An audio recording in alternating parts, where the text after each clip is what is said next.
Dear Miss Love, ako nga pala si Mikay, 28 years old, 2 taon ng kasal kay Jeff, ang asawa kong seaman. Kung tutuusin, masasabi kong maayos ang buhay namin. May sarili kaming bahay, may ipon, may sasakyan, at pareho kaming may trabaho. Kaya hindi ko alam bakit ako dumating sa ganung punto.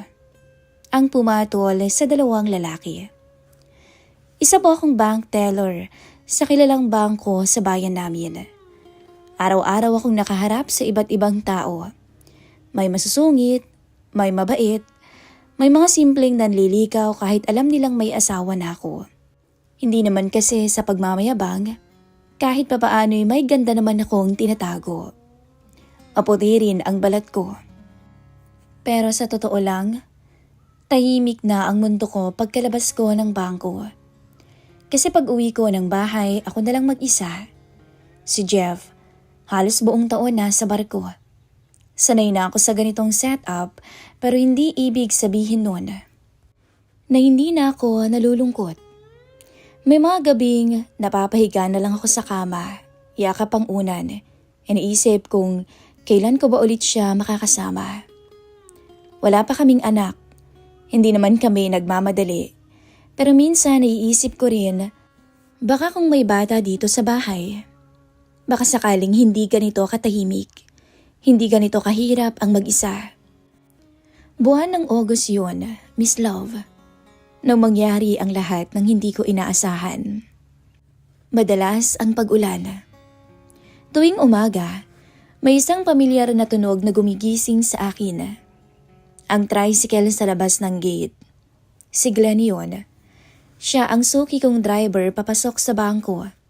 Ma'am Mikay, papasok na ba kayo? Lagi niyang tawag. 39 years old na si Glenn. Magalang na lalaki. Hindi siya tulad ng ibang driver na mabastos kung tumingin. Kay Len, mararamdaman mo ang respeto. Good morning, Kuya Glenn. Lagi kong bati habang sumasakay. Good morning din, ma'am. Minsan nagkakakwentuhan kami. Simpleng uusapan lang naman tungkol sa panahon, sa trabaho. Pero dumating sa point na napapansin na rin niya ang personal na buhay ko. Wala pa rin ho si Sir Jeff, no? Tanong niya minsan. On board pa rin eh. Matagal pang uwi. Sagot ko naman. Parang ang hirap nun. Mag-isa lang kayo palagi. Gumingiti lang ako. Hindi ko naman kailangang magpaliwanag. Kita naman sa mukha ko. Bukod kay Glenn, Miss Love, may isa pang lalaking regular kong nakakasama sa bahay tuwing weekend. Si Benjo. 22 years old, isang college student. Nagpa-part-time sa akin. Tuwing Sabado at Linggo siya pumapasok bilang boy sa bahay. Siya nang bahalang maglinis ng bakuran ko, nag-aayos ng mga gamit na sira, at tumutulong na rin sa akin sa mga gawaing hindi ko na kayang asikasuhin pa ng mag-isa. Mabait din ang binatang si Benjo. Tahimik lamang to, parang laging nahihiya. Ma'am, tapos ko na pong isa lang yung laundry. Sabi niya minsan. Salamat Benjo, kumain ka muna. Sagot ko. Napapansin kong lagi siyang namumula kapag kinakausap ko. Akala ko dati dahil lang nahihiya siya. Pero habang tumatagal, parang may iba. Minsan, nahuhuli ko siyang napapatingin sa akin, lalo na kapag nakapambahay ako. Kapag nakasando lang ako at nakamaiksing short. Alam kong aninag niya ang kakinisan ko. Hindi naman ako nababastusan, pero ramdam ko ang paghanga niya sa akin. Sa una, deadma lang ako. Sanay na rin naman ako sa ganong tingin mula sa ibang lalaki. Pero dahil mag-isa lang ako sa buhay o sa bahay, hindi ko rin maiwasang maging mas malapit sa kanya sa usapan. Isang Sabado noon, malakas na naman ang ulan. Hindi makauwi agad si Benjo. Ma'am, baka gabihin po ako ngayon ah. Sabi niya habang nakasilong sa garahe. Hintayin ko lang munang tumila tong ulan. O sige, pasok ka muna. Magkape muna tayong dalawa. Yaya ko sa kanya. Pumasok siya na medyo basa na ang damit. Inabutan ko na lamang siya ng tuwalya. Naku, baka magkasakit ka niyan. Hindi ka pang makapasok sa school niyan. Salamat po. Habang nagtitimpla ako ng kape, ramdam kong nakatingin siya sa akin. Hindi ko yon pinansin. Anong course mo nga ulit? Tanong ko. IT po ma'am, 3rd year na. Ang sipag mo ha? Sabi ko na totoo naman. Ngumiti siya.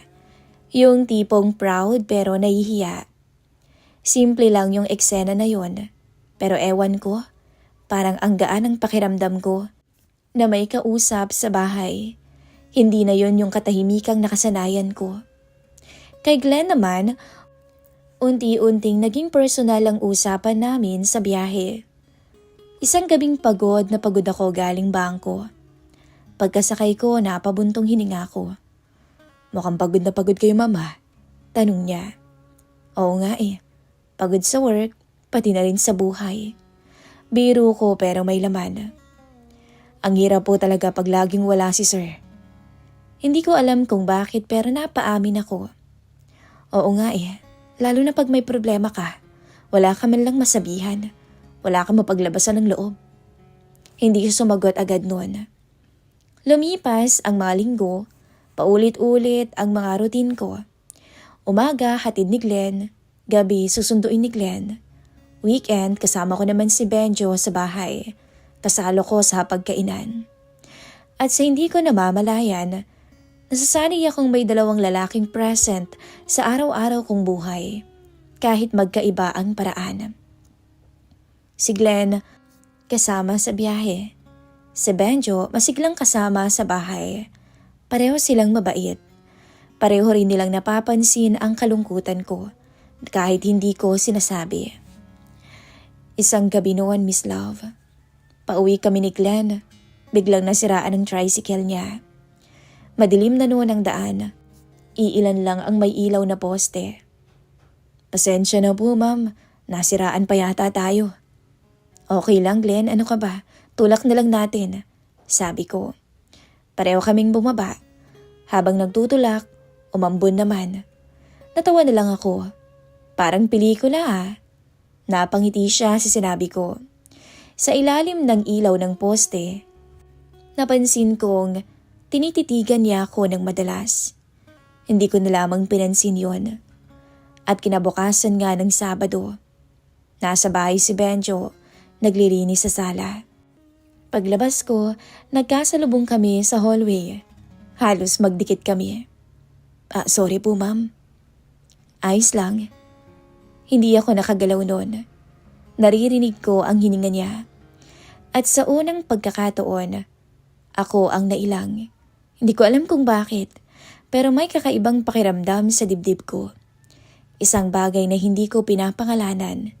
Isang bagay na unti-unting nabubuo sa pagitan namin. Sa pagitan ng lungkot at presensya ng 2 lalaking palaging nasa tabi ko. At hindi ko alam na simula pa lang pala yun ng mas magulong kabanata ng buhay ko. Hindi ko alam kung kailan din eksaktong nagbago ang pakiramdam ko kay Benjo. Siguro nagsimula sa maliit na bagay. Yung pagiging maalaga niya. Yung paraan ng pakikinig niya kapag nagkukwento ako. At yung presensya niya sa bahay na pumupuno sa katahimikan na matagal ko nang kalaban. Isang Sabado, wala akong pasok, kaya relax lang ako sa bahay. Nakapambahay lang, loose na t-shirt at short na maiksi. Sanay naman ako kay Benjo, kaya hindi ko na inintindi masyado. Ma'am, lilinisin ko na po yung kwarto sa taas. Sabi niya. Sige Benjo. Habang nagkakape ako sa sala, naririnig ko ang kaluskus niya sa taas. Yung paghila sa kama, pagwawalis at pag-aayos. Normal na araw lang dapat. Pero hindi ko alam kung bakit parang may kakaibang tensyon sa hangin. Makalipas ang 1 oras, bumaba na siya. Ma'am, tapos ko na ho, may ipapagawa pa po ba kayo? Tumingin naman ako sa kanya. Pawisan siya nung oras na yon. Medyo madungis ang t-shirt dahil sa alikabok. Gwapo rin naman si Benjo. Cute dahil baby face. Wala na, kumain ka muna. sabi ko. Umupo naman siya sa may kusina habang kumakain ng niluto kong adobo.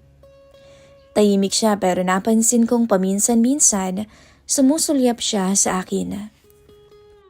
Benjo, tawag ko noon. Nagulat siya bigla. Relax ka lang, parang takot ka lagi sa akin. Ngumiti siya ng nahihiya. Hindi naman po, naiilang lang talaga. Naiilang? Bakit naman? Hindi siya agad sumagot. Maganda po kasi kayo Bulong niya. Natahimik naman ako. Hindi yun ang unang beses na may nagsabi sa akin ng gano'n. Pero iba. Kapag galing sa taong araw-araw mong nakakasama sa bahay. Loko. Biro ko para pagaanin ang usapan. Pero simula noon, naging aware na ako sa tingin niya. Hapon noon nang biglang umulan ng malakas. Yung tipong, hindi ka talaga basta makakaalis sa sobrang lakas. Ma'am, baka gabihin na naman ako nito Ayos lang. Kung gusto mo dito ka muna, magluluto na rin ako ng hapunan. Sagot ko. Hindi na bago yun. May mga pagkakataon talagang inaabot na siya ng gabi kapag umuulan. Lalo na ngayon, halos every hapon umuulan na lang. Pero ngayong araw, iba yung pakiramdam ko. Gabi na, malakas pa rin ang ulan. May kasama pang kulog. Sabay na kaming nag-dinner sa kusina. Simple lang pero masaya ako na may kasabay kumain. Siya nga pala, Benjo, ilan na ba ulit kayong magkakapatid? Tanong ko. 5 po, ma'am, ako ang panganay. Kaya palang sipag-sipag mo Ngumiti siya. Tinatry ko po lahat talaga para makapagtapos naman ako ng pag-aaral. Para makaahon naman sa hirap ng buhay.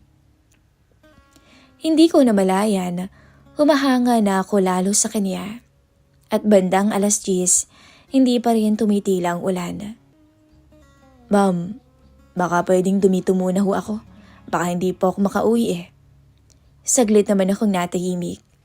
Walang problema, malaki naman ang bahay. May guest room rin sa taas. Sige na, doon ka na lang muna matulog sa guest room. Sabi ko. Ayos lang ho ba? Pwede naman pong dito na lang ako sa may sala. Naku, wag na. Doon ka na lang.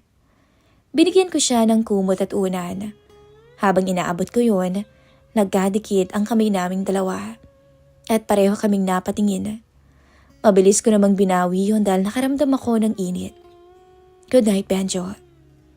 Good night po, Ma'am Mikay. Akala ko makakatulog agad ako. Pero hindi. Paikot-ikot lang ako sa may kama. Maingay yung ulan. At hindi ko alam bakit pero naiisip ko yung may ibang lalaki akong kasama dito sa loob ng bahay. Hindi ko dapat iniisip yun dahil may asawa ako pero ang totoo, matagal ko nang hinahanap yung presensya ng isang lalaki. Lalo na ngayong maulan, malamig. Kailangan ko ng kasama at kayakap. Maya-maya, lumabas ako ng kwarto para uminom ng tubig. Pagbaba ko may ilaw sa sala. Nakita kong nandun si Benjo. Nakaupo at parang hindi rin makatulog. Benjo, bakit gising ka pa? Nagulat siya. Ay ma'am, pasensya na ho, hindi kasi ako makatulog Namamahay yata ako. Tsaka nahihiya ho ako sa inyo Ano ka ba? Lagi mo nalang sinasabi ang ganyan. Hanggang sa nagsimula kaming magkwentuhan. Bigla siyang nagtanong ng, Ma'am, pwede ba akong magtanong? Ano yun? Masaya po ba kayo kay Sir Jeff? Natigilan naman ako. Hindi ko kasi inaasahan yung tanong niya. Bakit mo naman naitanong yun? Wala naman ho. Parang malungkot po kasi kayo minsan. Hindi pala minsan. Madalas. Napabuntong hininga ko. Masaya naman ako. Mahal ko ang asawa ko Pero mahirap talaga pag malayo. Tumango siya. Kung nandito lang po siya, hindi na kayo malulungkot. Hindi ko alam kung bakit pero biglang naging emotional ako. Siguro dahil may nakapansin din sa wakas. Benjo. Po, salamat sa pagiging mabait mo sa akin. Ngumiti siya. Ma'am, hindi lang po mabait. Kumunot ang noo ko. Ha? Bigla siyang tumayo. Tapos dahan-dahang lumapit sa akin. Kinabahan ako noon. Benjo, anong ibig? Matagal na po akong may gusto sa inyo, ma'am. Hindi ako makagalaw noon. Alam kong mali, pero hindi ko naman matuturuan ng puso ko kung sino ang iibigin ko. Huminto siya sa harap ko. Hindi naman niya ako hinawakan. Para bang hinihintay niya lang kung ano bang mangyayari. Dapat umatres ako noon. Dapat bumalik na lamang ko sa kwarto. Pero hindi ko ginawa. Siguro dahil sa lungkot. Siguro dahil gusto ko ring makaramdam ng presensya ng isang lalaki. O kaya siguro dahil sa pakiramdam na may taong gustong pumuno sa mga gabing mag-isa ko. Maya-maya, dahan-dahan niyang hinawakan ang kamay ko. Ma'am, kahit sandali lang, hayaan niyong iparamdam ko sa inyo na mahalaga kayo. Na babae kayo. Bumilis ang tibok ng puso ko. Alam kong mali na yung susunod, pero hindi ko rin alam bakit. Hindi ko siya tinanggihan. Hindi ko na maalala kung anong nangyari. Basta ang malinaw na lang sa akin, yung init ng yakap niya noon at yung kabog ng dibdib ko. Yung pakiramdam na may taong umahawak sa akin, pero hindi ang asawa ko. At sa gitna ng ulan, may hangganang nalampasan sa loob ng bahay ko. Isang gabing hindi ko naman pinlano, pero biglang nangyari. Isang halik na pinagsaluhan namin ni Benjo. At nauwi agad yun sa isang makamundong pagnanasa. Isang halik lang pero parang dinala agad ako sa alapaap. At hindi ko yun makakalimutan. Sa sala, pinagsaluhan namin ang bawal na sandali. Halos mapatingala ko noon, Miss Love, dahil sa tinatamasa ko. O siguro sadyang nasabik lang talaga ako noon. Dahil matagal nang hindi nakakauwi ang asawa ko. Pagmulat ko kinabukasan, maliwanag na. Nasa kusina nun si Benjo, nagtitimpla ng kape. Nagkatinginan kaming dalawa. Pareho kaming walang masabi. Ma'am, sorry po ha. Siya ang unang nagsalita. Hindi ko alam ang isasagot ko. May guilt, oo. Pero may kakaibang init pa rin naiwan sa dibdib ko. Huwag na lang natin pag-usapan yun. Mahina akong sabi. Tumango siya. Pero bago siya umalis, may sinabi pa siya. Ma'am, hindi ko po kayo pagsasamantalahan. Iingatan ko po kayo. Hindi ko alam kung bakit pero naniwala na lang ako. At hindi ko rin alam na yung gabing yun pala ang magsisimula ng mas komplikadong ugnayan. Hindi lang sa pagitan naming dalawa, kundi pati na rin sa isa pang lalaking unti-unti ring lumalapit sa buhay ko. Si Glenn. Hindi ko akalaing darating din ako sa punto na pagkatapos na may mangyari sa amin ni Benjo. Akala ko isang beses lang, isang gabing dala lang ng lungkot, kahinaan at pagkakamaling hindi na dapat maulit. Pero mali ako. Hindi man namin pinag-usapan, may nabuo sa pagitan naming dalawa. Isang lihim na pareho naming bitbit tuwing magkakasalubong kami sa bahay. Mas naging maalaga pa nga siya sa akin. Tahimik pero mas malalim kong tumingin. At ako, mas naging conscious ako sa presensya niya. May guilt, malaki yun. Pero may bahagi rin sa akin na umaasa sa presensya niya tuwing weekend. Pero habang lumalalim ang komplikasyon ko kay Benjo, may isa pang lalaking unti-unting lumalapit sa mundo ko. Si Glenn, driver ko araw-araw, laging present, at sa mga panahong pakiramdam ko wala akong masandalan, siya ang laging nandyan. Isang gabi noon, overtime ako sa bangko. Bandang 8:00 na rin ako nakalabas. Pagbukas ko, nandun pa rin ang tricycle niya sa tapat. Kuya Glenn, hindi ka pa umuwi? Hinintay na po kita. Baka wala kayong masakyan mamaya eh. Napatigil ako. Hindi ko alam kung bakit, pero may init akong naramdaman sa dibdib. Salamat ah. Habang papauwi, tahimik lang kaming dalawa. Ma'am, okay lang po ba kayo? Tanong niya bigla. Ha? Bakit? Wala naman. Parang may kakaiba sa aura niyo ngayon eh. Natawa ko ng mahina. Aura talaga? Driver ako, ma'am. At marunong din akong magbasa ng mukha ng pasahero ko kung may dinadala ba sila o wala. Napabuntong hininga ko. Napagod lang siguro. Hindi na siya nagsalita, pero ramdam ko na gusto pa niyang magtanong. Hanggang sa ako na rin ang nagsalita. Kuya Glenn, may asawa ka ba? Nagulat siya sa tanong ko dahil first time kong magtanong sa kanya ng personal. Meron po pero hiwalay na kami matagal na. Simula nung nag-abroad siya hindi na bumalik. Pareho kaming natahimik sa sinabi niya. Pareho kaming may taong malayo. Pareho kaming may kulang.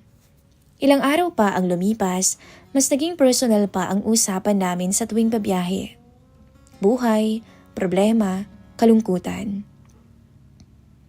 At napansin ko, komportable na akong magsabi sa kanya ng mga bagay-bagay na hindi ko nasasabi kahit kanino, pati na sa asawa ko. Isang gabi, biglang bumuhos ang malakas na ulan habang nasa kalagitnaan kami ng biyahe. Uminto muna siya sa ilalim ng waiting shed. Napakalakas ng ulan. Halos di na makita ang kalasada. Hintay na lang muna natin sigurong tumila, sabi niya. Umupo kami sa loob ng tricycle na magkatabi. Naririnig lang namin ang hampas ng ulan sa bubong ng waiting shed. Hanggang sa nagsalita siya. Ma'am, pwede ba akong maging prangka? Kinabahan naman ako. Tingin ko kasi malungkot kayo. Napabuntong hininga ko. Hindi ko na tinanggi. Ganun talaga pag-asawa ng seaman. Tumango siya. Alam ko yung pakiramdam na may hinihintay. At hindi mo alam kung kailan babalik. Napatingin ako sa kanya. Sa unang pagkakataon, nakita ko si Glenn hindi lang bilang driver. Isa rin siyang lalaking may sariling sugat. Kuya Glenn, mahina akong tawag. Ma'am, salamat sa pakikinig mo sa akin palagi. Ngumiti siya. Wala pong anuman yun. Kahit papaano gusto ko rin kayong mapangiti. Hindi ko alam bakit, pero may kung anong kumabog sa dibdib ko. Dahil sa totoo lang, siya rin ang nagpapagaan ng pakiramdam ko sa araw-araw. Medyo lumakas pa ang ulan, hanggang sa pumasok na ang malamig na hangin sa gilid ng tricycle. Nanginginig na ako sa lamig. Napansin niya. Ginawin ho pala kayo, tanong niya. Bago pa ako makasagot, inalis niya yung jacket niya. Isuot niyo ho muna ito. Naku, wag. Okay lang po. Pagputol niya sa sasabihin ko. Isinuot niya yon sa balikat ko. At sa simpleng gesture na yon, may kakaibang init akong naramdaman na hindi galing sa tela, kundi sa pag-aalaga niya. Hindi ko namalayang napatingin na pala ako sa kanya ng matagal. At siya rin nakatingin sa akin. Walang mali siya sa umpisa, pero habang tumatagal, may tensyon na bumabalot sa maliit na spasyo ng tricycle. Mikay, mahina niyang sabi. Ano yun? Alam kong malito pero gusto kong malaman mo na matagal na kitang hinahangaan. Matagal na. Parang tumigil ang mundo ko. Hindi ko inaasahan. Pero Kuya Glenn, wala akong balak manggulo. Ayoko lang na itago pa sa'yo. Hindi ako nakapagsalita. Dapat sinabi kong malito. Na tumigil na siya pero hindi ko ginawa. Siguro dahil sa lahat ng taong nakapaligid sa akin, siya ang pinakamalapit. Hanggang sa dahan-dahan siyang lumapit. Parang hinihintay niya kung magagalit ba ako. Pero hindi. Bumilis ang tibok ng puso ko. Halo-halo na ang guilt, kaba at lungkot. At paghahanap ng init na matagal ko ng kinikimkim. Pasensya na, sabi niya. At sa gabing binabaha ang kalsada, malakas ang ulan. May hangganan na muli akong nilampasan. Isang sandaling hindi ko pinagmamalaki, pero hindi ko rin napigilan. Nang halikan niya ako noon, Miss Love, nakalimutan ko na lahat.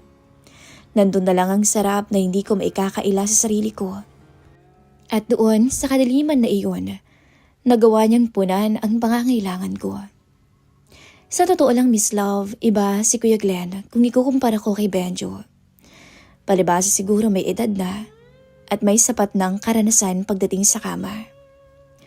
Halos hindi talaga ako makahinga noon dahil sa tindi ng aking tinatamasa.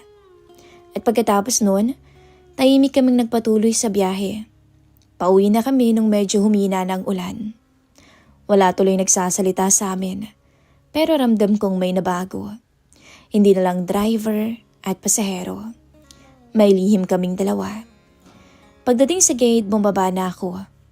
"Mami Kay," tawag niya. Lumingon naman ako. "Sorry po." Hindi ko alam ang isasagot ko. Kasi ang totoo, hindi ko rin alam kung pagsisisihan ko ba yun o hindi. "Mag-iingat ka pag uwi mo." Yun na lang ang nasabi ko. Tumango siya at umalis na ang tricycle. Naiwan na ako. Bitbit ang bigat ng dalawang lihim. Isa kay Benjo, isa kay Glenn. At sa unang pagkakataon, kinabahan ako. Hindi dahil may nangyari, kundi dahil alam kong hindi na ako makakabalik sa dati. At hindi ko pa alam na ang dalawang lalaking yun na parehong nakakakita ng lungkot ko ay malapit nang magsabay sa isang gabing magpapabago sa lahat.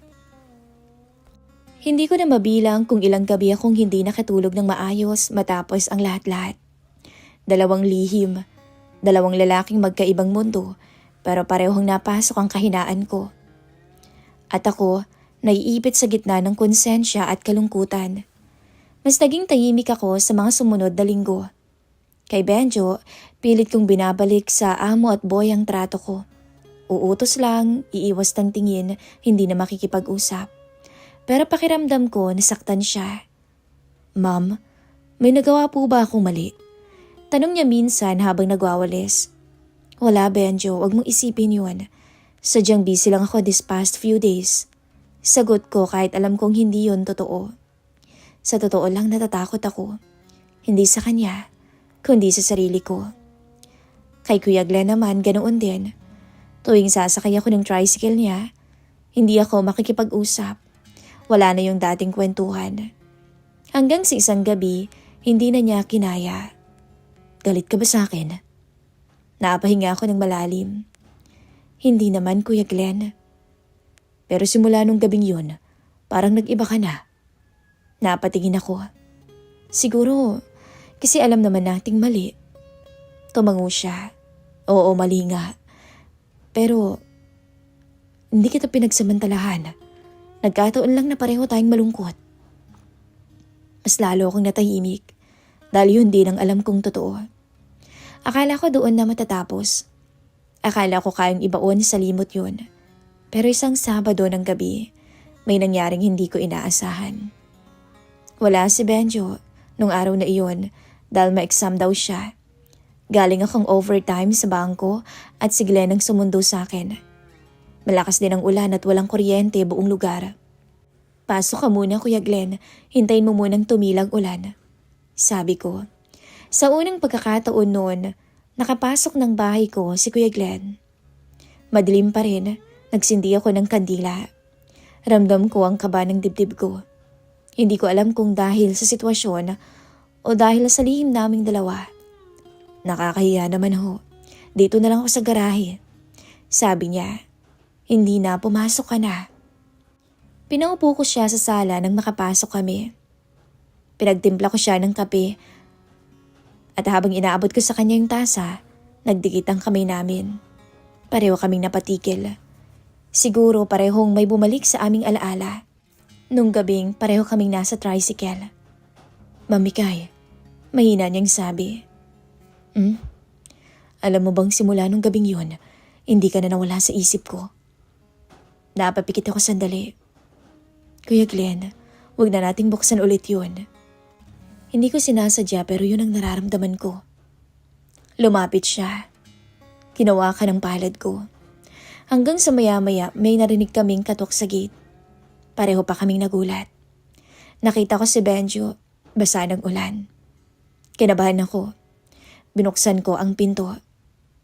Benjo, ba't nandito ka? Ma'am, may naiwan po kasi akong gamit. Yung gagamitin ko sa school project ko. Bit-bit ko kasi yung dito nung linggo. Pumasok siya sa loob at doon niya nakita si Glenn sa may sala. Pareho silang natigilan. Ramdam ko agad ang tensyon. Kuya Glenn, andito pala kayo?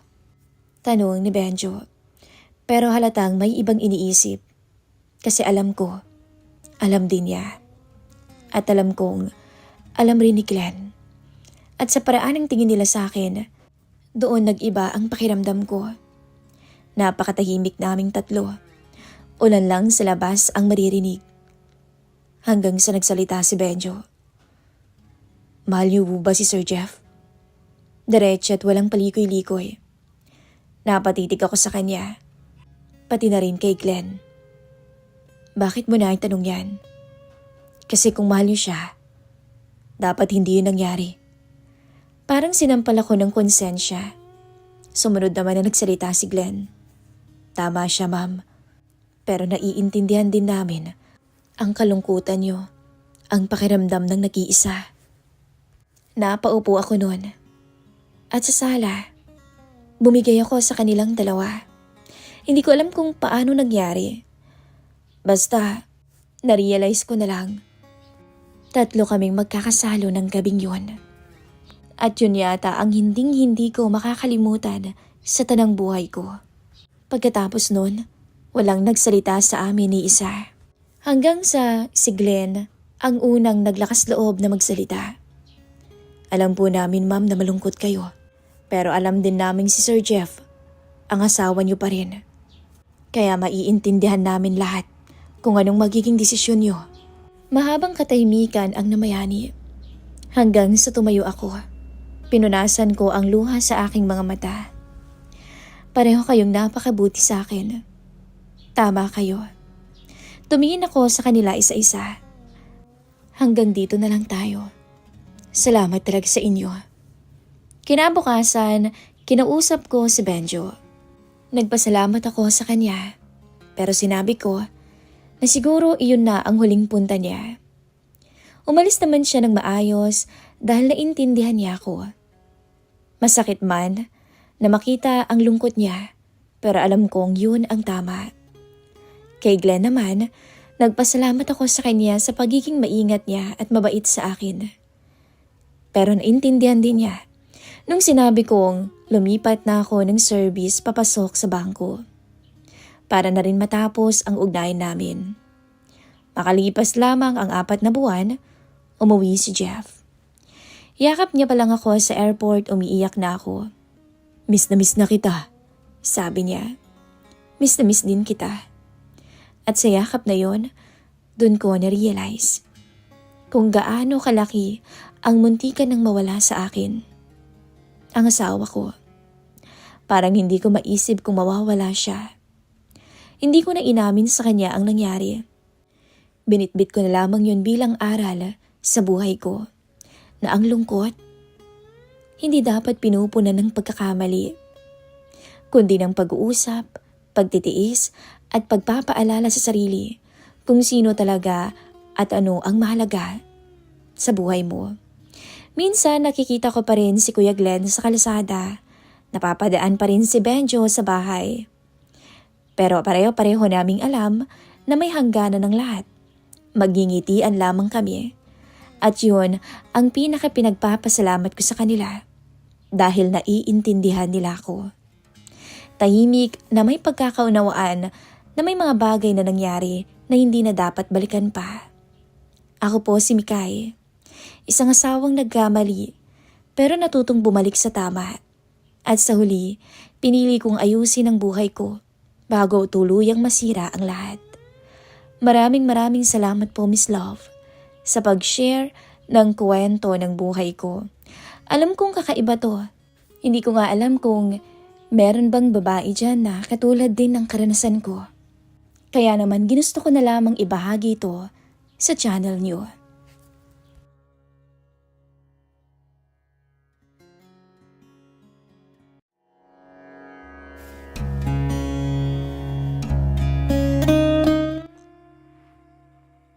Sandali lang. Sama ka na sa akin. Teka, baka may makakita sa atin eh. Wala yan, akong bahala.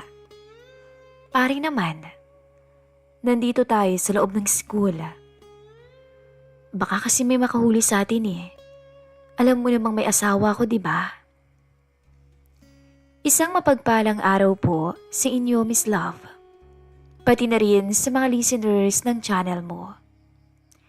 Itago niyo na lang po ako sa pangalan na Karen. 31 taong gulang at isang public school teacher dito sa Laguna.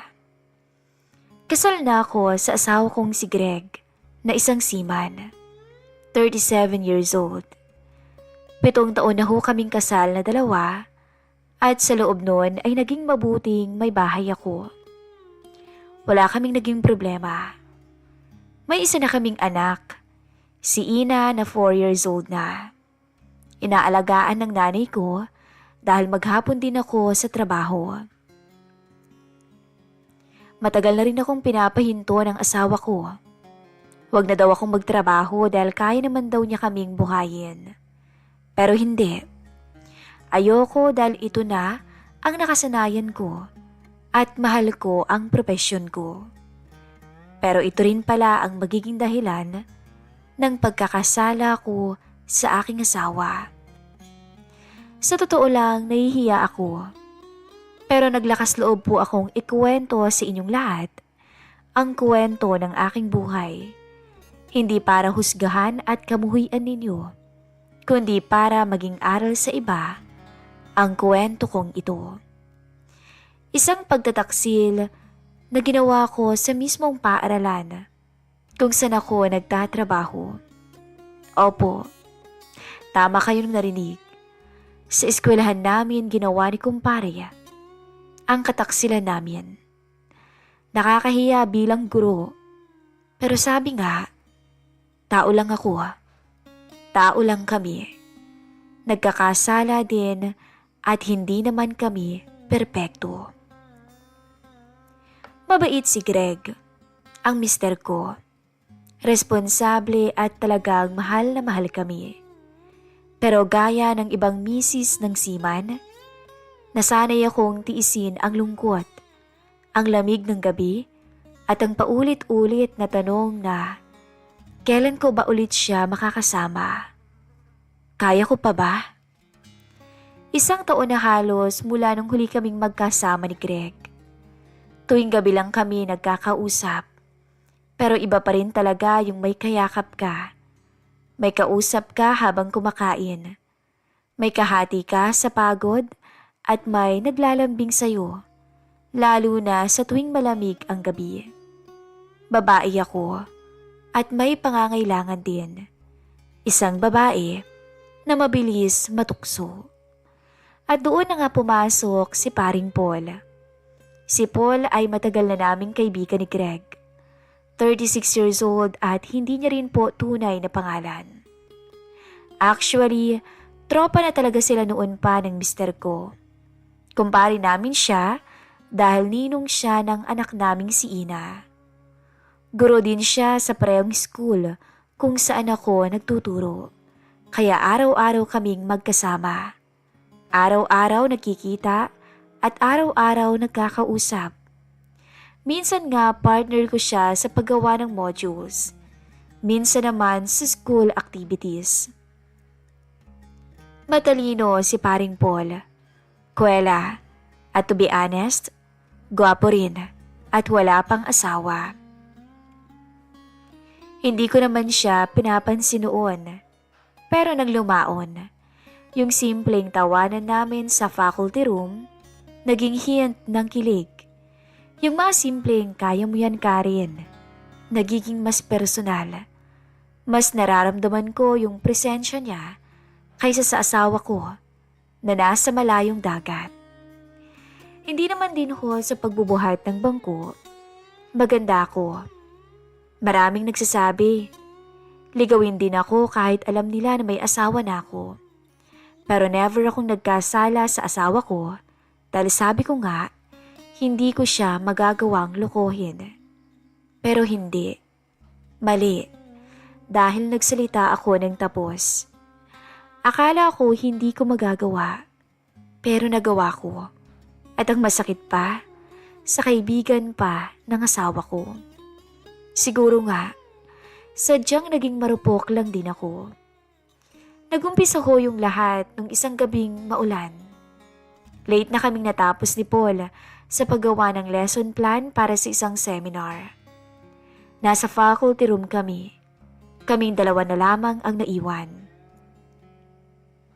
"Ma'am, uwi ka na, baka gabihin ka namang masyado," sabi niya habang nagliligpit na ng kanyang gamit at nag-aayos ng laptop. Malakas pa yung ulan eh. Wala rin naman ako masasakyan yan, sagot ko. Di sumabay ka na sa akin, hatid na lang kita, sabi pa niya. Naku, hindi na pare, magkaiba naman ang direksyon yung bahay natin eh. Mag-aantay na lang ako ditong tumila yung ulan. Ano ka ba, ngayon lang naman eh. Baka mamaya sabihin pa ni pare hindi kita tinutulungan. Tsaka baka abutin ka din dito ng hating gabi sa kakahintay na tumilang ulan. Wala kang makakasama dito kundi multo. Natawa pa ako sa biro niya. Sige na nga.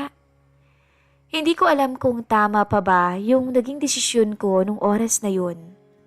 Pero yun ang naging daan upang mag-umpisa kaming magkalapit. Sa loob ng kotse, Miss Love, tahimik lamang kami. Rinig ang buhos ng ulan mula sa bubong ng sasakyan. Hindi rin maiwasan na magkadikit ang balat namin. At alam ko sa sarili ko, nakakaiba ang nararamdaman ko nung mga oras na yun. Ilang minuto pa ang lumipas nung magtanong siya. Kumusta pala kayo ni pare? Kailan palang uwi niya? Ayos lang naman. Mahirap pero ganun talaga. Kailangang kayanin dahil mahirap talaga ang LDR. Napatingin siya sa akin. Ilang segundo kaming nagtitigan. Yung mga mata niya parang sinasabi sa akin na iintindihan niya ako. Ikaw, kumusta ka rin? Hanggang ngayon hindi ka pa nag-aasawa. Anong plano mo? Bakit sa akin naman napunta yung usapan? Natatawang biro niya. Siyempre, hindi ka na bumabata, no? Sayang lahi mo. Sabi ko pa. Naghahanap din naman ako eh. Pero gusto ko kasi yung kasing ganda mo sana. Natawa ako. Maganda pa ba ako? Halos hindi na nga nadidiligan eh. Biro ko pa. Pero nung tumingin ako sa kanya, naging seryoso siya. Gusto mo ba? Papayag ka ba? May alam akong paraan. Pupunan ko muna ang pangailangan mo. Kung gusto mo, kahit ngayong gabi. Alam kong mali yung sinasabi niya, pero hindi ako nagalit. At parang nadala pa nga ako. Para bang bigla, gusto kong maramdaman ulit na babae ako. Natukso ako noon, Miss Love. Mahaba pa ang naging biruan namin na yun. Marami pang pasaring na nangyari. Wala siyang ginawa kundi biruin ako na kayang-kaya niya raw akong pasayahin sa paraang alam niya. At pagkatapos nun, hinawakan niya yung kamay ko. Maingat, hindi bastos, hindi nagmamadali. At doon na nagsimula ang isang kasalanan. Malamig ang aircon ng sasakyan, pero ang nararamdaman namin ay hindi maikakailang parehas. Hanggang sa hinalikan niya ako at hindi ako tumanggi, Miss Love. Parehas kaming nagkasala sa unang pagkakataon. Hininto pa niya yung kotse at doon na nga naganap ang isang pagtataksil. Yes, nakakakaba talaga pero nakaka-excite na baka may makakita sa amin. Mabuti na nga lang talaga at tinted ang bintana niya. Idagdag pa na gabi na at maulan pa. Sa totoo lang, sa mga Facebook ko lamang yun nakikita. Kaya hindi ko talaga akalain na mangyayari din yun sa akin. Hindi ko sinasabing inagaw ako ni Paul. Hindi ko rin masasabing hindi ko ginusto. Kasi yung totoo, hinanap ko yung lambing, hinanap ko yung init, at siya yung nandoon. Hindi ko alam kung tama pa ba yung nararamdaman ko o baka nga tinakasan ko lang ang lungkot. Matapos ang lahat, hingal kaming dalawa. Tila napunan ang pangangailangan ko ng ilang taon sa isang gabi lang na yun. Pagka-uwi ko, may chat si Greg. Love, sorry late na ako naka-online. Nasa engine room ako kanina Kumusta ka? Kumusta kayo ni Ina? Pinilit kong ngumiti sa sarili ko, pero may bigat na sa puso ko. Okay lang ako, love. Napagod lang. Miss na kita. Sabi ko. Hindi ko masabi-sabi sa kanya yung totoo. Kasi alam kong maling-mali ang nagawa ko. Kinabukasan, nagkita ulit kami ni Paul sa school. Walang usapan tungkol sa nangyari. Pero yung titigan namin, nagsisisigaw ng malina. Pero ang sarap sa pakiramdam. At doon ko nakita kung gaano kabilis mahulog ang isang pusong uhaw. Pagkatapos ng gabing yun, halos araw-araw ko nang naiisip si Paul. Minsan nga napapaisip ako habang nag-aalmusal kami ng anak ko. Tama pa ba to? O baka naman nawala na ako sa tamang direksyon. Nakakahiya dahil parehas pa kaming guro na dapat nagtuturo ng magandang ehemplo. Pero ito kami, gumagawa ng kataksilan sa likod ng asawa ko. Pero habang sinasabi ko sa sarili kong mali, ang puso ko nananabik naman. Nananabik na makita ulit si Paul sa school. Ang mga ngiti niyang may kahulugan. Yung mga simpleng hawak sa braso ko na mas matagal kaysa sa dati. Hindi na ito basta kaibigan lang. May nabuo na. At alam ko sa sarili ko na unti-unti nahuhulog ako. Lunes, pagkatapos ng klase. Habang nag-aayos ako ng mga papel o ng mga papel sa table ko, lumapit si paring Paul. Wala nang masyadong tao sa faculty room at kaming dalawa na lamang. Uy, tapos ka na ba? Tanong niya. Konti na lang, bakit? May gusto lang sana akong ipakita sa'yo. Naglakad siya palabas. Sumunod ako. Sa likod ng building may isang luma pero saradong stockroom. Bihira na itong buksan. Pero may susi si Paul dahil siya ang in charge sa mga supplies. Pagpasok namin, amoy na amoy ang lumang papel. Madilim at may maliit lamang na bintana. Doon niya ako hinarap. Karen, bulong niya. Hindi siya nagsalita agad. Hinawakan niya pa ang bewang ko. Lumapit siya. Ramdam ko ang init ng hininga sa pisngi ko. Paul, mahinang sabi ko. Alam mong may asawa ko, di ba? Natatakot ako. Alam ko, sagot niya. Pero pareho lang naman tayo ng nararamdaman, di ba? At bago pa ako makapagsalita noon, hinalikan niya ako. Dahan-dahan. Matagal at hindi ko siya tinulak. Sa halip, napapikit ako at gumanti. Nakakaadik. Kaya pala, sinasabi nila na masarap ang bawal. Pagkalabas namin, parang walang nangyari. Pero sa loob naming dalawa, pareho naming alam ang katotohanan. At sa araw-araw na lumilipas, paulit-ulit namin yung ginagawa. Sa mga tawag tuwing gabi, habang nasa kwarto ang anak ko at ang mister ko ay nasa barko, lihim akong gumagawa ng kasalanan. Love, miss na kita, sabi ni Greg sa isang tawag. Miss na rin kita, love. Grabe, ang tagal na nating hindi nagkakasama. Pero habang sinasabi ko yun sa kanya, kachat ko si Paul. May chat siya sa kabilang screen. Miss ko na yung halik mo, babe. See you bukas same time. Oo naman, ingat ka ha. Hindi ko alam kung saan ito patutungo. Ang alam ko lang, masaya ako kahit na bawal, kahit na mali. Pero sa bawat halik ni Paul, sa bawat haplos niya habang walang nakakakita, mas lumalalim ang bangin na tinatalon ko. Hindi ko napansin na ilang buwan na rin pala kaming nagtatampisaw sa bawal ni Paul. Parang ang naging normal na lang. Pagkatapos ng klase, may saglit na lambingan sa stock room.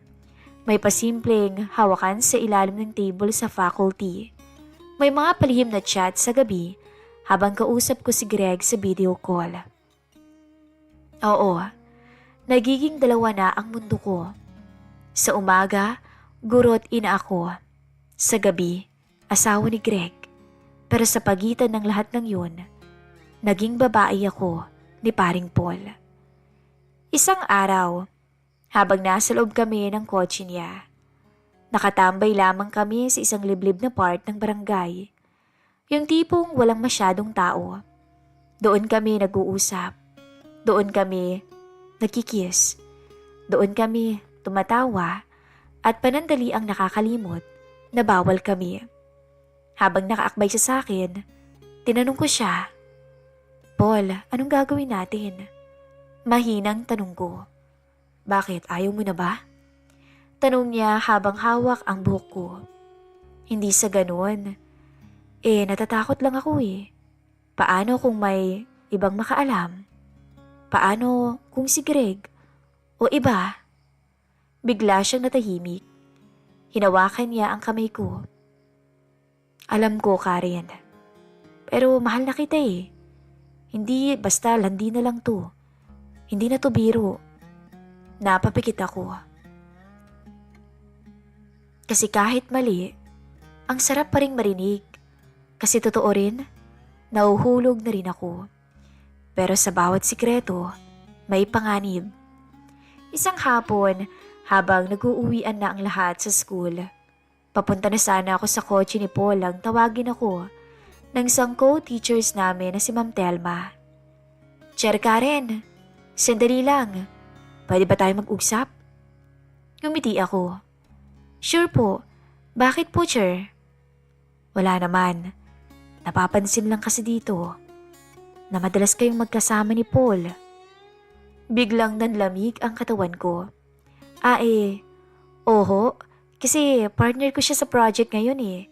Kaya lagi kami nagtutulungan. Ngumiti lang siya, pero parang may ibang ibig sabihin. Basta mag-iingat lang ha. Maraming mata sa paligid at hindi lahat ng tingin ay pabor. Ngumiti ako pero ramdam kong pinagpawisan ako. Pagdating ko sa bahay, tahimik lang ako habang nagliligpit ng mga gamit ni Ina. Pero ang hindi ko alam, nakarating na rin pala sa mister ko ang balitang yun. Nang bigla kasi siyang mag-text sa akin at sinabi na, Love, may sinasabi si Kuya Bong sa akin. May mga chismis daw dyan sa school niyo tungkol sa inyo ni Paul. Parang nanlamig talaga lahat ng parte ng katawan ko. Hindi ko alam kung anong isasagot ko. Umikot bigla yung mundo ko. Ha? Ano naman daw chismis? Nagmamaang-maangan kong tanong. Wala naman akong naririnig. Baka naman gawa-gawa lang ng chismosa sa faculty. Alam mo na. Basta mag-iingat ka ha? Ayoko lang naman na masangkot ka sa kung anong issue. Pilit akong ngumiti. Pero deep inside, durog ako. Kasi habang lumalalim ang relasyon namin ni Paul, palapit na rin ang pagbagsak ng lahat. Kinabukasan, mas naging maingat kami ni paring Paul. Wala munang stock room, wala munang tago-tagong lambing. Pero ramdam ko sa bawat titig niya, sabik pa rin siya. Ako rin naman, pero kailangan naming magpigil. Minsan, sabay pa rin naman kaming umuwi. Minsan naman nagkakasalubong kami sa CR, sa admin building. At sa loob ng 1 minuto, nagnanako kami ng halik. Pero kahit gaano namin subukang itago, may mga matang hindi mo kontrolado. At sa bawat tingin ng mga kasama naming guro, ramdam kong unti-unti kaming nabubunyag. Hanggang isang araw, biglang nag-chat si Greg. "Love, uwi ako next month ha, biglaan eh. May emergency sa crew, pina-early sign off ako." Para akong binuhusan ng malamig na tubig. "Next month?" "Oo, excited ka ba?" Oo naman. Pero sa isip ko, takot ang nararamdaman ko. Kasi pagbalik niya, kailangan kong pumili. Dumating si Greg ng mas maaga sa inaasahan. Halos 2:00 ng hapon noon, nung nasa bahay na siya. Hindi niya ako sinabihan kung uuwi ba siya dahil para sorpresa raw. Pero ako, nasorpresa talaga ako. Pagbukas ko noon ng gate, dun ko siya nakita. Ngiting-ngiti, may dalang pasalubong, may bitbit na yakap. Para akong binatukan ng konsensya. "Love," yakap niya sa akin. Tuwang-tuwa talaga siya. Pero ako natakot. Pero hindi ko naman pinahalata. "Love," sagot ko na nanginginig ang boses. "Ang laki ng pinayat mo ah." Ngumiti siya. "Kain tayo sa labas mamaya ah. Treat ko. Namiss ko na yung spaghetti mo tsaka yung kwento mo araw-araw." Ngumiti ako. Pero ang utak ko nagpapanik. Paano to? Paano si Paul? Paano kung makalabas na ang chismis? Pumasok siya sa loob at tuwang-tuwa ang anak kong si Ina nang makita ang kanyang ama. Kinabukasan, pumasok pa rin ako sa school. Sinabi ko kay Paul na bumalik na si Greg. "So anong plano mo?" tanong niya. "Wala. Normal lang. Wala namang alam si Greg eh. At wala dapat makaalam. Karen, hindi ko na kayang ganito na lang. Paul, please. Wag muna ngayon. Ayusin ko muna to. Bigyan mo lang ako ng konting panahon." Natahimik siya. Pero alam kong nasaktan rin siya. Ilang araw pa ang mga lumipas. Kumain kami sa labas. Nag-date kami ulit ng asawa ko. Yung parang dati, pero hindi na tulad ng dati. Kasi kahit gaano niya ako pinapasaya, may ibang taong hinahanap ang puso ko. Pero hindi ibig sabihin nun ay wala na akong pagmamahal kay Greg. Mahal ko siya. Pero kasi, iba yung binibigay sa akin na saya ni Paul. At doon ako nalilito, Miss Love. Hanggang sa isang gabi, nahuli niya ako. Nabuking niya ako. Habang naliligo kasi ako noon, nakalimutan kong i-log out yung isang account ko sa laptop. Nakatanggap ako roon ng message galing kay Paul. "Babe, di ko na talaga matiis. Miss ko na yung huling yakap mo sa likod ng stockroom. Kahit 1 minuto lang ulit bukas, please." Paglabas ko ng banyo, andun siya. Hindi umiiyak, hindi galit, kundi tahimik lang. Nakaharap siya sa laptop ko. Yung mga mata niya, yung tipo ng tingin na mas masakit pa sa kahit anong salita. "Gaano nakatagal?" tanong niya. Garalgal na ang boses. Hindi ko siya matingnan. Kasi alam ko na may nabasa na siya. Na alam na niya. Si Paul. Si Paul talaga, Karen? Bulong niya. "Greg, sorry. Hindi ka na ba nahiya? Kayong dalawa. Guro kayo, Karen. So totoo pala yung chismis na nakarating sa akin. Ginawa mo akong tanga.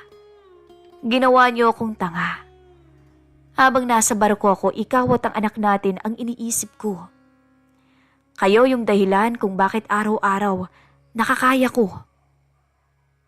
Greg, sorry. Hindi ko sadya." Umiiyak kong sabi. "Hindi ko kailangan ng sorry, Karen. Sagutin mo yung tanong ko. Kailan pa?" "Matagal na. Nagsimula lang sa kwentuhan, sa pag-unawa, pero hindi ko sinasadya. Nawala lang ako, Greg. Natukso lang ako. Tumango siya, pero halatang nilulunok ang sakit. Alam mo, habang ako ilang buwan sa barko, hindi ako makatulog sa kakaisip kung okay ka. Kung kumusta kayong dalawa. Yun pala, busy ka at nagpapatikim kay Paul. Kinabukasan, Miss Love, nag-impake ang asawa ko. Greg, saan ka pupunta? Uwi muna ako, Karen, pero huwag ka mag-alala. Walang makakaalam ng sikreto mo. Asawa pa rin kita. Ayokong matanggal ka sa trabaho mo dahil sa katarantaduhang ginawa niyo sa akin. Pero mas lalong ayokong ipahiya ang anak natin. Ayokong tuksuhin siya ng ibang mga bata dahil sa ginawa mo. Kailangan ko lang huminga. Pero hindi ko alam kung kailan ako babalik. Pero love, please, maawa ka naman oh. Bigyan mo ako ng chance. Tanungin mo muna yung sarili mo. Kung ako ba talaga yung mahal mo. Kasi ako hanggang ngayon, ikaw pa rin. Pero hindi ko lang alam kung kaya ko pa. Wala akong nasabi. Hindi ko siya napigilan. Kasi alam kong may dapat din akong pagbayaran. Yun yung kapalit ng ilang buwan kong pagpapakasasa sa piling ni Paring Paul. After noon, hindi na ho nagparamdam si Paul sa akin. Sa tingin ko kinausap siya ng asawa ko. At marahil natakot rin si Paul sa pwedeng mangyari sa amin kapag nagdemanda ang mister ko. Araw-araw akong gumigising sa kama namin na walang nakahawak sa akin. Wala nang video call sa gabi. Wala nang ingat ka sa trabaho, love. Maraming gabi, halos gabi-gabi na umiiyak nga ako. Hindi dahil naiwan ako. Pero dahil unti-unti kong na-realize na sa paghahanap ko ng lambing, nawala yung lalaking minahal ako ng buo. Kahit ba palaging o laging malayo. Ilang buwan nang nakakalipas, Miss Love. Sa ngayon, patuloy pa rin akong nagtuturo at umaasa pa rin ako na sana bumalik ang asawa ko sa akin. Na sana sa araw-araw kong paghingi ng paumanhin sa kanya ay matutunan niya akong patawarin. Ito po ang aking story. Isang kwento ng tukso, kahinaan at pagpili. Minsan, hindi lahat ng masarap ay tama. At hindi lahat ng tama ay madaling gawin. Lubos na gumagalang, Chair Karen. Handa po akong magbasa ng inyong mga komento kahit alam kong maraming galit sa akin.